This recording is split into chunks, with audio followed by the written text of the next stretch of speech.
Arkadaşlar hepinize merhaba. Teknoloji ve otomobillerin buluşmuş olduğu Paylaşıyorum YouTube kanalına hoş geldiniz. Bugün Antalya Faselis'teyiz ve harika bir araçla birlikteyiz. Toyota CHR. Antalya Toyota bakırcılara da çok teşekkür ediyoruz. Böyle güzel bir otomobili bize tahsis ettikleri için.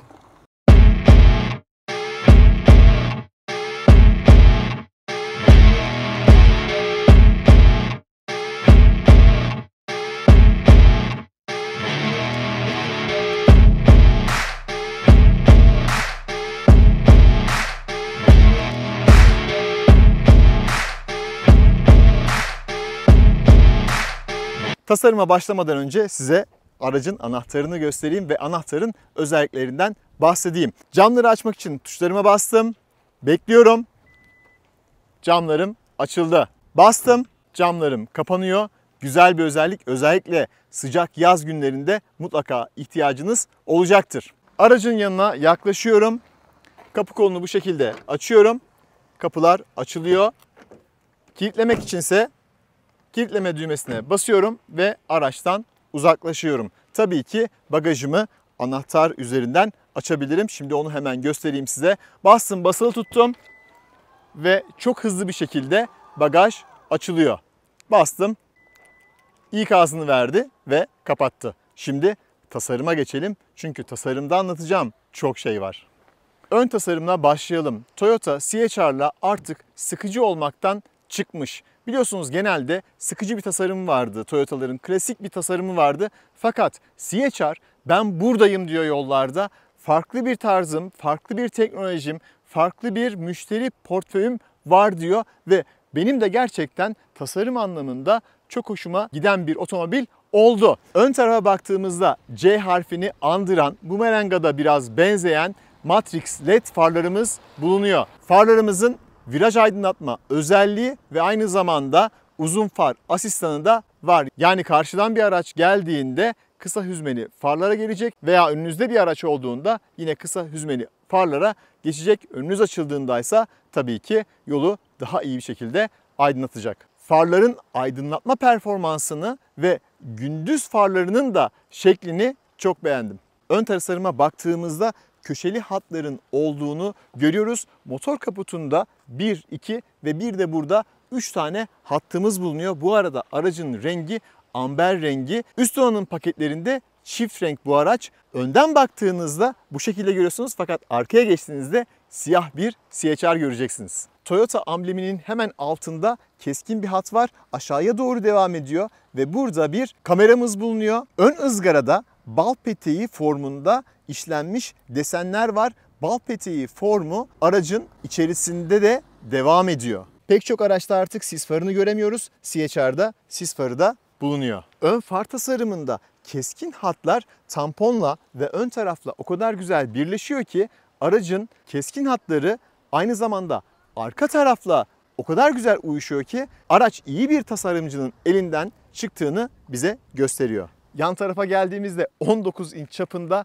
lastiklerimiz var. Aracın heybetine heybet katıyor ve sürüş performansında bize çok güzel şeyler vaat etti. Zaten onları az önce biz çektik. 225 50 19 çapında Bridgestone Turanza 6 lastikleriyle birlikte geliyor. Çamurluğun hemen üzerinde plastik bir hattımız. Burada yine güzel bir desenimiz ve bakın yanlarda da park sensörlerimiz bulunuyor. Bunlar park manevrası esnasında ve şehir içerisinde çok iş görüyor. Aynalara geldiğimizde siyah piyano bilek renginde ve gövdeyle oluşturduğu kontrast çok şık duruyor. Aynalar açıldığında alt tarafa CHR yazısı çıkıyor ve bu size ayrı bir otomobile bindiğinizi hissettiriyor. Ön kapıda aracın kaslı, güçlü, sportif hatlarını vurgulayan üçgen formatında güzel bir desen var burada ve bu desen arkaya doğru devam ediyor. Kapı kollarımız gizli. Aslına bakarsanız bu tasarımı elektrikli araçlarda görüyoruz. Fakat bu tasarım bundan yıllar önce uçaklarda kullanılan bir tasarımdı. Amacı ne? Sürtünme katsayısını azaltmak. Bu şekilde açıyoruz ve içeriye girebiliyoruz. Bir de şöyle göstereyim. Kumandanızın pili biterse buradan manuel olarak kapınızı açabilirsiniz. Kilitlemek içinse bu şekilde basıyoruz ve kilitleniyor. Kapıların altına baktığımızda plastik parçalarımız var ve kapı aşağıya kadar uzanıyor. Bu sayede aracın içine girdiğinizde paçalarınız kirlenmeyecektir ve aynı zamanda şehir içerisinde oluşabilecek çarpmalarda aracınız zarar görmeyecektir. Üst tarafa geldiğimizde cam tavanımız var ve cam tavanımızın bazı özellikleri var. Nedir bu özellikler? Işığın şiddetine göre daha fazla kararıyor. Termal bir yalıtım sağlıyor. Kışın soğuğu içeriye vermiyor. Yazınsa sıcağı içeriye vermiyor. Bunu biz az önce tecrübe ettik. Aracın arkasına geldiğimizde dikkat ederseniz siyah renkler kendini göstermeye başladı. Balık sırtı antenimiz ve kedi kulağı gibi tasarlanmış 2 tane burada spoilerimiz bulunuyor. Arka tarafa geldiğimizde camımız eğik tasarlanmış ve dikkat ederseniz arka tarafta bir sileceğimiz yok. Bunun sebebi ise aerodinamik katsayısını düşürmek aracın. Bu aracın aerodinamik katsayısı 0.31. Hem aracın dışında yapılan aerodinamik iyileştirmeler hem de aracın altında yapılan aerodinamik iyileştirmeler sayesinde düşük bir değer elde edilmiş ve bu değer sayesinde yakıt ekonomisi sağlanmış. Arka stoplarda LED ışıklar kullanılıyor ve dikkat ederseniz CHR yazısı burada göremiyoruz. İsterseniz onu da hemen size göstereyim. Kapıları açtığımda Toyota CHR yazısı burada beliriyor. Bu çok güzel bir detay olmuş. Sağ tarafta HEV yazısı var. Hybrid Electrical Vehicle anlamına geliyor. Bu arada CHR ne demek? Ondan da bahsedeyim. Coupe High Rider Vehicle, yani coupe tarzı bir dış tasarımı var ve yüksek oturma pozisyonuna sahip olduğunuz bir araç. Arka camın hemen bittiği noktada spoiler'i andıran bir tasarım var. Altında ışıklarımız ve iç bükey tasarlanmış bagaj kapağımız daha sonra tekrar dışarı doğru uzuyor. Burada 2 tane kameramız var. Bu kameralardan bir tanesi geri görüş, bir diğeri ise içeride geri görüş aynasında elde ettiğimiz görüntüyü çeken kameralar. Bal peteği formundaki bakın bu desenler yine arka tarafta devam ediyor. Difüzör tasarımımız çok güzel durmuş. Arka taraf tasarım anlamında radikal çizgilere sahip. Arkada bağımsız bağlantılarımız var ve egzoz kapatılmış. Bu arada şunun da ne işe yaradığını söyleyeyim. Aracın ne kadar yüklü olduğunu gösteren, farların otomatik yüksekliğini ayarlaması için bilgi veren sensörümüz burada bulunuyor. Şimdi bagajımıza bakalım. Bagaj kapağı çok hızlı açılıyor. Toplamda 388 litrelik bir bagajımız var. Hemen malzeme kalitesine ve içinde neler var onlara bakalım isterseniz. Malzeme kalitesi gerçekten güzel burada. Koltuklarımız 40'a 60 oranında yatıyor. Burada kanca karşılıkları bulunmakta. Her iki tarafta bir tane ışığımız. Sağ ve sol tarafta malzemelerimizi asmak için bir alan tahsis edilmiş. JBL'in subwoofer'ı da burada bulunuyor. Panzot birlikte kalkıyor. İç tarafında neler var ona bakalım isterseniz. Burada bir lastik tamir kitimiz var. Onun altında herhangi bir şey bulunmuyor. İleride de bataryalarımız var. Kapatalım. Kapatmadan önce bir şey daha göstereyim. Bagajınızı kapatabilirsiniz ve anahtar tuşuna bastığınızda hem bagajı kapatır hem de aracı kilitler. Ve bir sıkışma testi yapalım bakalım. Güzel. Çok fazla sıkıştırmadı. İyi çalıştı.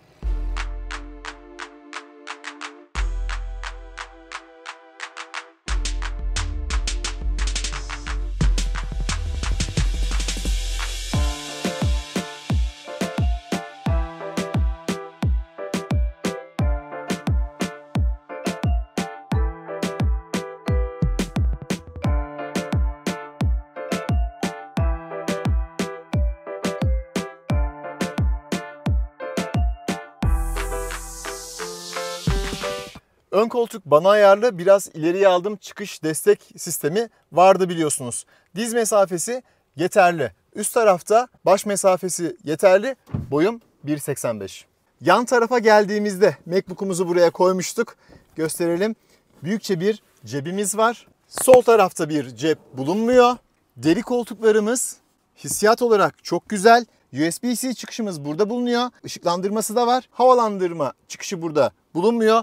Burada en büyük eksiklik kol dayamanın olmaması. Üst tarafa geldiğimde şu an neredeyse gökyüzünü göremiyorum. Çünkü panoramik cam tavan termal özelliğinden dolayı tamamen kararmış durumda.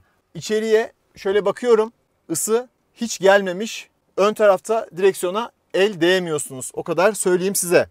Arkada bir okuma lambamız var. Beyaz bir ışık veriyor.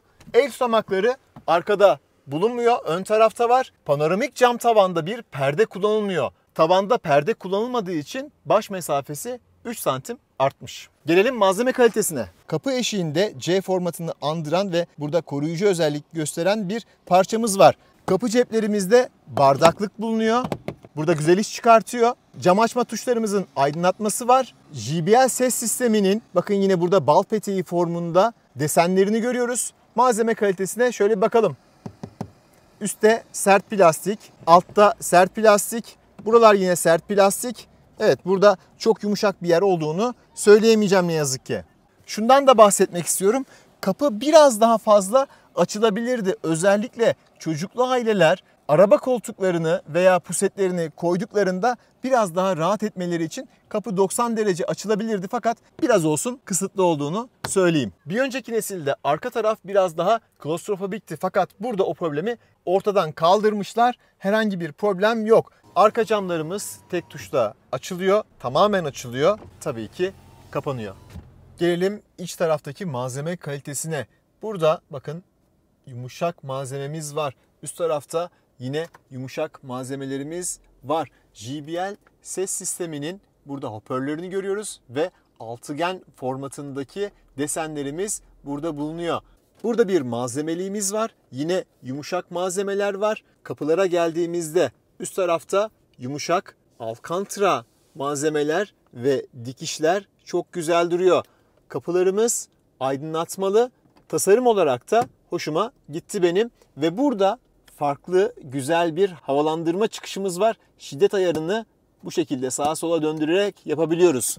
Koltuklara geldiğimizde deri ısıtmalı koltuklarımız var. Sürücü tarafı aynı zamanda hafızalı. Yan destekleri çok güzel. Bunu yolda test ettik. Torpido gözümüze bakalım. Sınıf ortalamalarında derinliğe sahip bir torpido gözümüz bulunmakta. 12.3 inçlik devasa ekranımız çok güzel duruyor. Burada fiziksel tuşlar kullanılmış ses açma kapama için. Bu da iyi düşünülmüş. Fakat çevirmeli bir tuş olsaydı daha iyi olurdu. Bu benim daha çok hoşuma giderdi açıkçası. Klimamız açık. Koltuk ısıtmalarımız 3 kademe olarak ayarlanabiliyor. Klimamız tabii ki çift bölgeli. Alt tarafa geldiğimizde 360 derece kamera sistemini çalıştıran düğmemiz var. Bakın şu şekilde hemen göstereyim size. Aracı 360 derece buradan görebiliyorsunuz. Vitesi geriye aldığınızda aracın şu anda yanından insanlar geçiyor. Onları da uyardı bu arada. Arka görüntü gerçekten güzel, yeterli. Nereye gideceğinizi de tabii ki gösteriyor. Şöyle biraz geriye çıkalım. Aracın altını burada simüle ederek gösteriyor. Tabii ki aracın altında bir kamera sistemi bulunmuyor. Vitesi D'ye aldığımdaysa ön kamerayı şu anda görüyoruz. Şehir içinde aracımız dikey ve yatay park edebiliyor. Onu da buradan aktif ediyoruz. Direksiyon ısıtmamız var. Bir de USB-C çıkışımız burada bulunmakta. Tabii ki kablosuz şarj özelliğimiz var. Ekranlara gelecek olursak çok şık tasarlanmış ekranlarımız bizi bekliyor. Sürüş modlarına göre buradaki motifler, desenler değişiyor. Direksiyon deri kaplama ve ele çok güzel oturuyor. Sağ tarafta adaptif hız sabitleme sisteminin tuşları, sol tarafta ise multimedya tuşları bulunmakta. Üst tarafta da head-up display'in ünitesi burada bulunuyor. Geniş görüş aynamız çerçevesiz ve aynı zamanda bakın bu şekilde görüntüyü de buraya alabiliyoruz. LED aydınlatmalarımız var. Arka ışığı da buradan açıp kapatabiliyoruz. Tabii ki SOS bilgilendirme tuşumuz burada bulunuyor. Güneşliklere geldiğimizde otomatik olarak yanıyor. Evet, burada var. Uzun far asistanını buradan açıp kapatabiliyoruz. Bagajımızı açabiliyoruz ve depo kapağını buradan açıyoruz. 4 camımız otomatik ve tek tuşla açılıyor ve ışıklandırmaları da var. Sürücüyle yolcuyu ayıran burada bir panelimiz var. Çok fazla gördüğümüz bir tasarım değil, fakat benim hoşuma gitti açıkçası. Bardaklığımız burada bulunuyor ve termosumuz hareket etmedi. EV modumuz, yani sadece elektrikli modla gitmek istersek bunu açıyoruz. ESP'yi açıp kapatabiliyoruz. Auto hold özelliğimiz var. Vites tasarımı çok güzel, çok şık. Şöyle göstereyim size. P'ye bastığınızda parka alıyor. Sola çekip Geriye çektiğinizde D'ye geçiyor. Yine sola çekip R'ye yani geriye alabiliyorsunuz. Kol dayamanın altında da yeterli bir alan var. Burada 12 volt çıkışı ve USB-C çıkışı bulunmakta. Zeminde ses yapmaz bir malzemeyle kapatılmış. Multimedyaya geçelim. Hem Apple hem de Android Auto'yu destekliyor. Şöyle araç menüsüne geldiğimizde enerji aktarım menüsü var. Bataryalarımızı, elektrik motoru mu yoksa içten yanmalı motorumuz mu devrede, bunu buradan görebiliyoruz. Yolculuk bilgisine geldiğimizde aracın ne kadar yaktığını burada gösteriyor. Son 15 dakikalık veriler burada, geçmiş veriler de burada gözüküyor. Kapı ceplerine geldiğimizde ise burada yeterli bir alan bulunuyor. Bal peteği detayları burada da devam ediyor. CHR yazımız çok şık, elektrikli ve hafızalı. Hafıza yerleri de şurada. Koltuklarımız çok güzel ve başlıkları da bakın çok şık tasarlanmış. Bu arada arka tarafta herhangi bir malzemelik burada bulunmuyor. Sadece bardaklık var. Bunu da belirtmiş olayım. Şurada bir askılığımız var. Bunu da atlamıştık sanırım. CHR'da olmasını istediğim bir diğer özellik sportif pedallar. Hibrit denince aklıma ilk gelen marka Toyota. Toyota denince aklıma ilk gelen şeylerden biri hibrit motor teknolojisi. 25 yıldır Toyota arkadaşlar hibrit teknolojisini kullanıyor. İlk kullandığı modelde Prius'tu yanlış hatırlamıyorsam. Şimdi motorumuza bakalım. Toyota ambleminin hemen orada bir dil var. Onu sola doğru çekiyorsunuz. Burada tabii ki ne isterdim?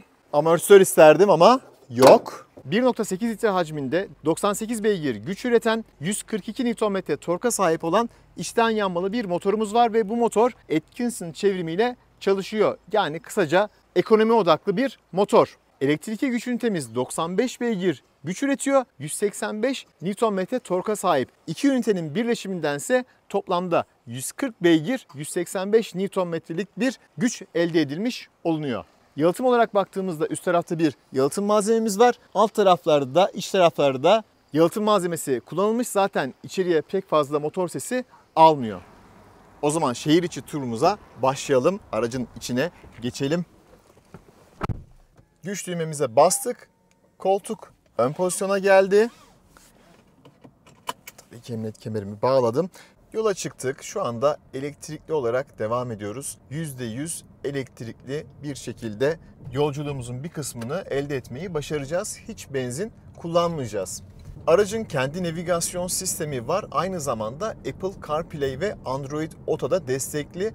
Android Auto'ya kabloyla bağlanabiliyorsunuz. Apple CarPlay'e ise kablosuz olarak bağlanabiliyorsunuz. Bunun sebebi ise Android tarafında çok fazla cihazın olması. Şimdi biz şehir içi turu için kale içine yol tarifi alalım ve tabii ki Apple CarPlay'imize bağlanalım. Apple CarPlay'imizi hızlıca bağladık. Hemen hissiyat nasıl, kullanımı nasıl onu görelim. Bastık aramaya. Gayet hızlı. 12.3 inç boyutundaki ekran çok güzel. Gideceğiniz yeri çok güzel bir şekilde görebiliyorsunuz. Ekran kalitesi, ekran parlaklığı da iyi ayarlanmış. Sürüş pozisyonundan biraz bahsedeyim size. Biraz yukarıda oturuyorsunuz. Şu an benim koltuğum en alt pozisyona ayarlı. Ön tarafta gayet güzel bir görüş var. Solda, sağda herhangi bir problem yok. Kapı üzerlerinde bulunan kelebek aynalarda kör noktaları engelliyor. Çünkü sağ tarafta, sol tarafta kirişler biraz kalın. Fakat sağ taraftaki özellikle kelebek cam çok iş görecektir. Manevralar esnasında arkada eğik ve küçük camdan dolayı evet biraz problem var. Fakat büyük bir problem olduğunu söyleyemem. Zamanla alışıyorsunuz. Zaten park manevraları esnasında geri görüş kamerası ve 360 derece kamera sistemi zaten size gerekli desteği sağlayacaktır. Şehir içi turu olduğu için Eco modu alalım. Eco modda devam edelim. Eco modu aldığımızda hemen şöyle bakıyorum. Direksiyonum yumuşak. Gaz pedalımın tepkileri biraz daha yavaş geliyor. Bu sizi elektrikli modu daha fazla kullanmanıza teşvik ediyor. Ve tabii ki yardımcı olmuş oluyor. Kör nokta uyarı sistemi çok güzel çalışıyor. Solda sağda araçlar geçtiği zaman veya motosikletler geçtiğinde beni burada ikaz ediyor. Klima sisteminin de iyi olduğunu söylemek istiyorum. Burada farklı bir mod var. İç sirkülasyon ve dış sirkülasyonu otomatik olarak kendisi ayarlıyor. Bu da güzel bir özellik. Şehir içine girerken hemen cruise kontrolümüzü de açalım. Evet, adaptif seyir modunu açtım. Direksiyonu bıraktım. Önüme bir araç girdi, onu gördü. Çizgileri de okumaya başladı. Hiç müdahale etmiyorum. Tabii ki yakınım direksiyona, sağa, sola. Sol tarafında bir araç var, o geçti. Tabii ki böyle sağa sola park eden abilerimiz olduğu için normal bunlar. Evet, ellemiyorum. Gayet güzel.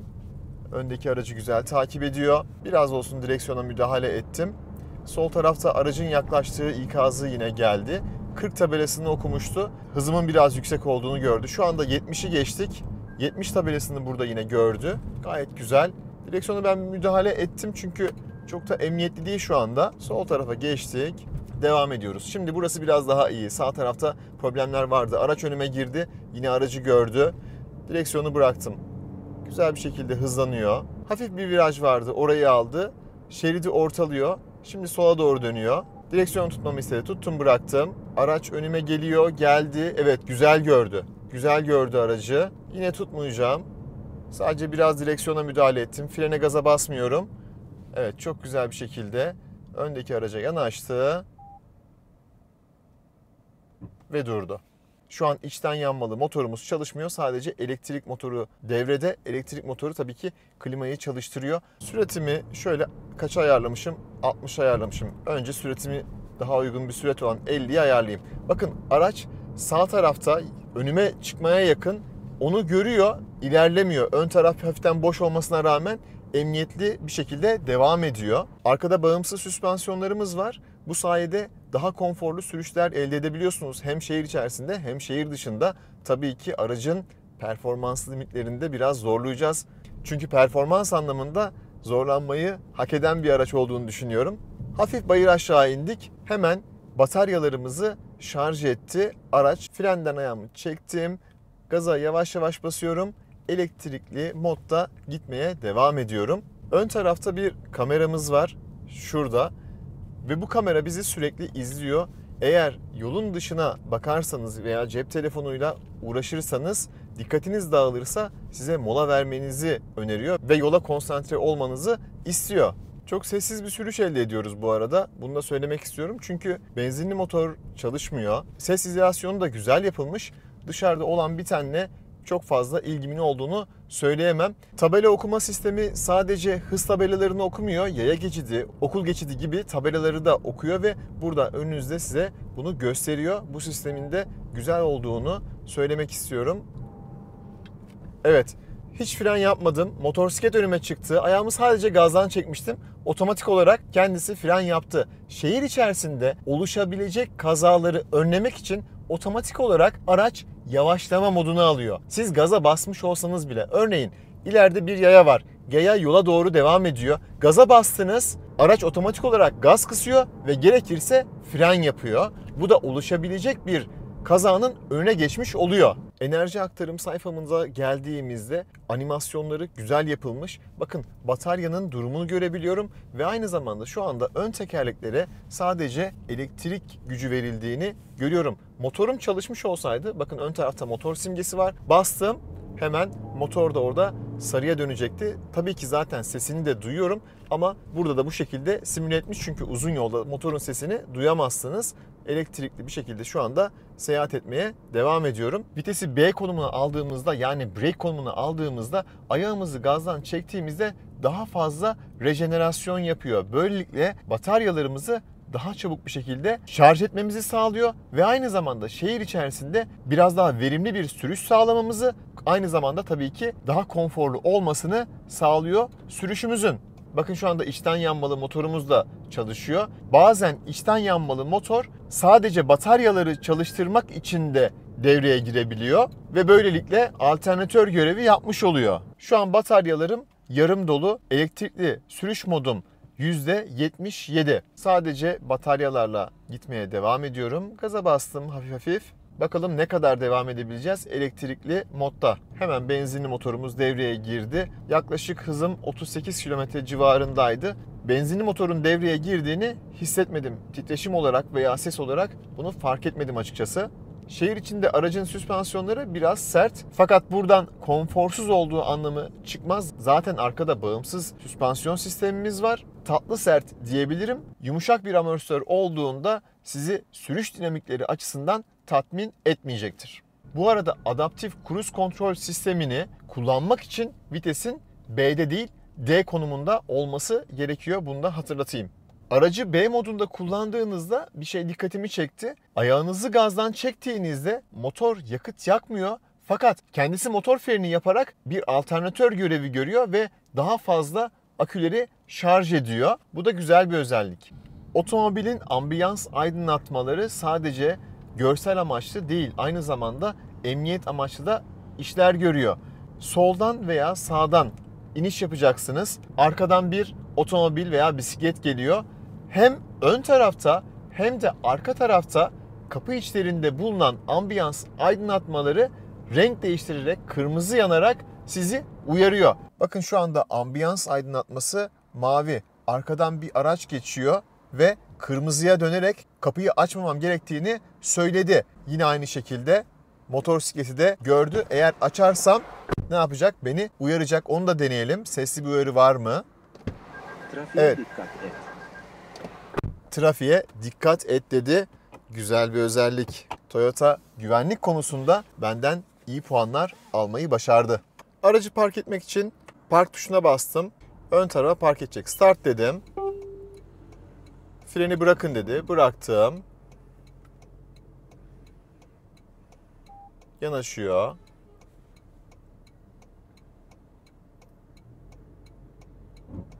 Solda araçlar var. Araçları gördü. Onu bekliyor, araçların geçmesini. Evet. Park yerini gördü. Araçlar sağ olsunlar durdu. Hiç gaza frene basmıyorum. Kendisi otomatik yapıyor bu işi. Normalde biliyorsunuz gaza frene basmanızı ister pek çok araç. Evet, geldi. Arkaya güzel bir şekilde park etti. Şimdi son toparlamasını yapıyor. Gaza frene hiçbir şeye basmıyorum.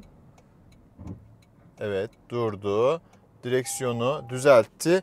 Vitesi park konumuna aldı ve dışarı çıkmak için hazırım. Burada da nasıl park ettiğini gösterdi. Beğendim park etmesini. Ayarlarını öncesinden güzel yapmanız gerekiyor tabii. Hemen ses sisteminden biraz bahsedelim. JBL'in 9 hoparlörlü bir ses sistemi var. Müzik performansını çok beğendim. Basslar dolu dolu, tizler dolu dolu. Gerçekten son zamanlarda test etmiş olduğum en iyi ses sistemine sahip araçlardan biri. Dikiz aynasından bahsetmek istiyorum. Bakın şu anda normal aynadan görüntüyü elde ediyorum. Çektiğimde arka tarafı gösteriyor. Eğer bagajınızı tamamen yüklediyseniz veya arkada 3 kişi oturuyor ve görüşünüzü engelliyorsa bu harika bir sistem. Yenilikçi, güzel bir özellik. Ambiyans aydınlatmadan biraz daha bahsetmek istiyorum. Uyarı verdiğini söyledik. Toplamda 64 renge sahip ve aynı zamanda içeride ayarlamış olduğunuz sıcaklığa, dış hava sıcaklığına, iklime, günün saatine göre hatta ambiyans aydınlatmalarının rengi otomatik olarak değişebiliyor. Şanzımandan da bahsedeyim biraz. SCVT olarak adlandırılıyor. Eskiden CVT motorlar ne yapardı? Gaza bastığınızda maksimum güç vereceği devre gelirdi ve ondan sonra araç hızlanmaya başlardı. Burada durum o şekilde değil. Gaza bastığınızda hem araç devirleniyor hem de hızlanıyor. Sizi çok fazla rahatsız etmiyor. Şehir içerisinde zaten CVT şanzıman çok konforlu. Biraz da head-up display'den bahsetmek istiyorum. Head-up display görüntü kalitesi çok güzel. Okumuş olduğu hız tabelalarını bana gösteriyor. Vitesin pozisyonunu gösteriyor. Adaptif seyir modunun aktif olduğunu söylüyor. Head-up display'in kalitesi çok güzel. Burada güzel bir viraj var. Aracın dinamiklerini de ilk defa şöyle bir görmüş olalım. Biraz zorlayalım bakalım. Koltuklar beni çok güzel sardı.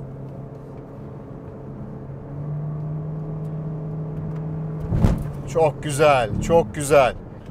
Tümsekten atlamamıza rağmen araçta çok fazla bir burkulma olmadı. Bir bütün olarak kaydı ve tekrar yolu tuttu. Beğendim aracın yol tutuş performansını. Araçta akıllı şerit değiştirme sistemi var.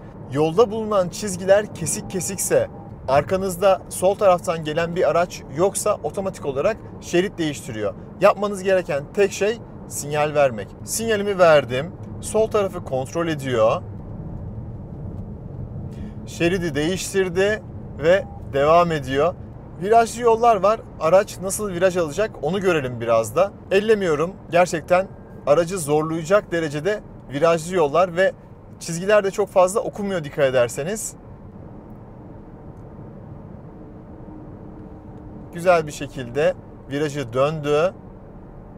Sağ viraj var. Evet, sağ tarafa doğru yanaştı. Güzel bir şekilde şeridi ortalıyor ve viraj alma kabiliyeti yüksek. Viraj performansı için şurada tekrar aracı biraz zorlayayım. Gaza bastım. Devir arttı. Çok fazla rahatsız etmedi açıkçası. Süratim 120. Araçta burkulma çok fazla değil ve tutunma çok güzel. 145 ile döndük burayı. Viraj kabiliyeti açısından başarılı bir araç. Tabii bunda 19 inç çapındaki lastiklerin de etkisi büyük. Aracın 0-100 hızlanmasına bakalım. Sürüş modumuzu spora aldık. Şimdi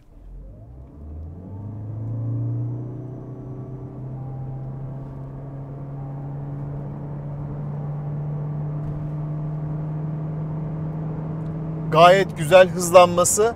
Ben özellikle ilk kalkış anında elektrikli motorun o torkunu hissettim. 185 Nm tork dizel araçlara göre ve elektrikli araçlara göre biraz düşük kalabilir. Fakat hissiyat olarak gerçekten iyiydi. Az önce klimamız açıktı. Klimamızı da kapatalım. 0-100 yapacağım. Şimdi.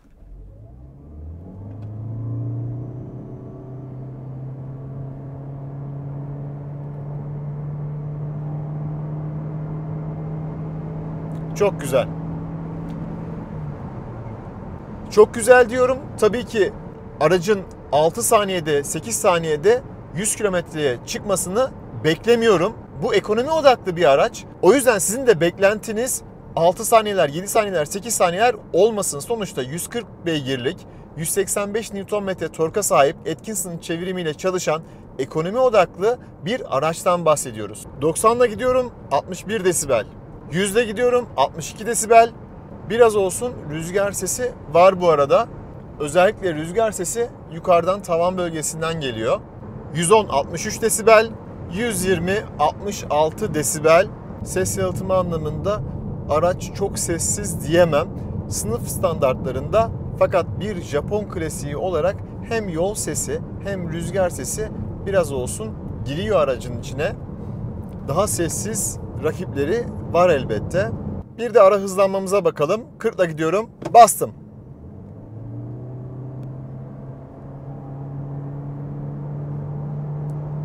Gayet güzel hızlanıyor. Hafiften bir tırmanış var. Biraz da viraj var. 120'ye ulaştık bile. Fren hissiyatı da çok güzel. Ben bu aracı gerçekten çok zorlamak isterim. Beni zorla diyor araba. Sürüş dinamiklerini çok beğendim bu aracın. Motor güzel. Hem ekonomi yapabiliyor sizin için hem de istediğinizde yeterli performansı veriyor. Aracın sürüş dinamikleri çok zevkli. İç aydınlatmalar, malzeme kalitesi. Şöyle bir de arkayı göstereyim. Tünelin içerisinde gerçekten güzel teknolojik oyuncaklar diyeyim bunlara. İleride bir viraj var. Süratim 110'a ayarlı. Bakalım süratimi düşürecek mi?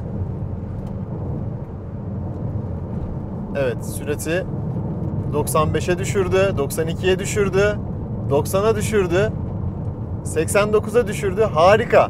Bakın, konforlu bir şekilde virajı almak için elinden gelen tüm ayarlamaları yaptı. Şu an 88'e düştü.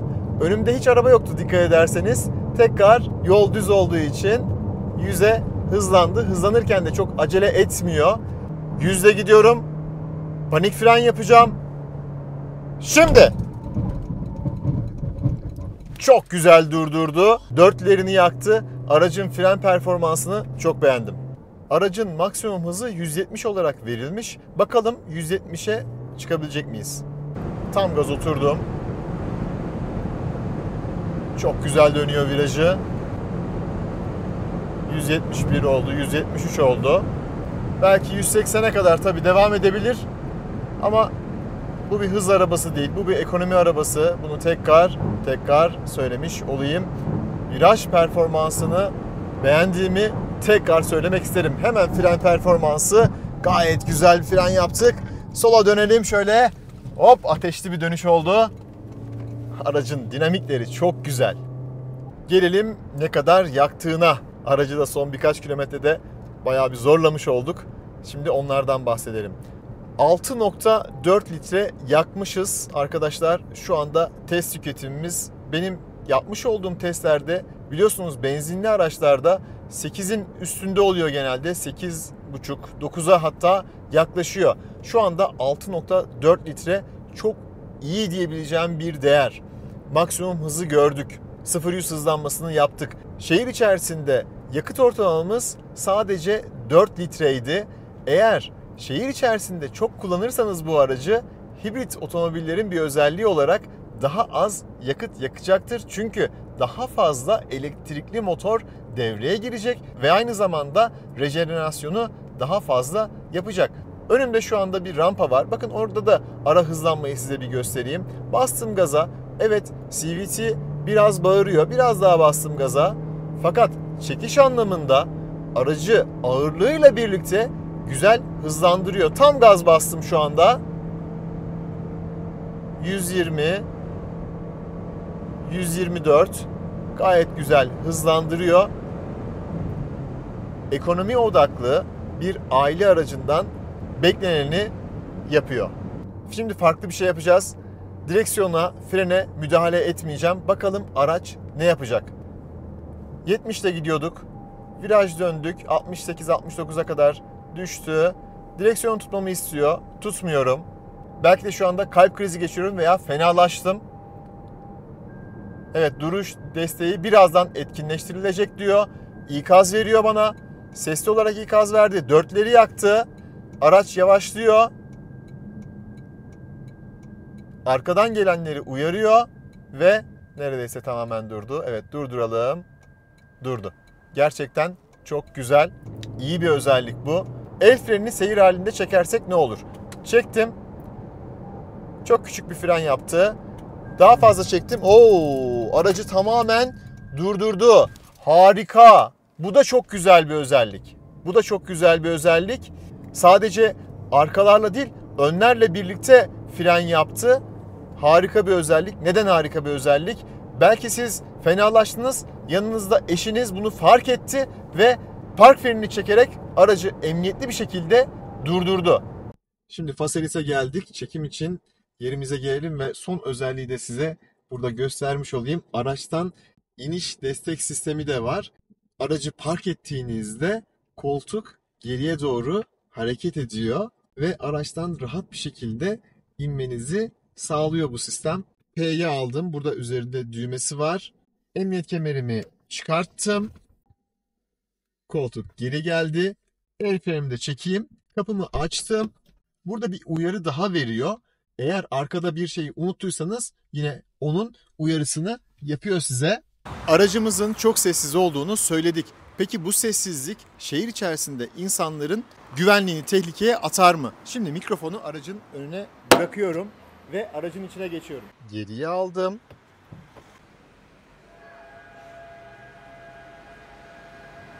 Manevra yaparken aracın önüne veya arkasına bir yaya gelirse tabii ki araç kendi otomatik olarak fren yapıyor. Umarım faydalı bir video olmuştur. Videoyu beğenmeyi ve kanala abone olmayı unutmayın lütfen. Sorularınız varsa yoruma bırakın. En kısa sürede cevap vereceğim. Bir sonraki videoda görüşünceye dek hoşça kalın, sağlıcakla kalın.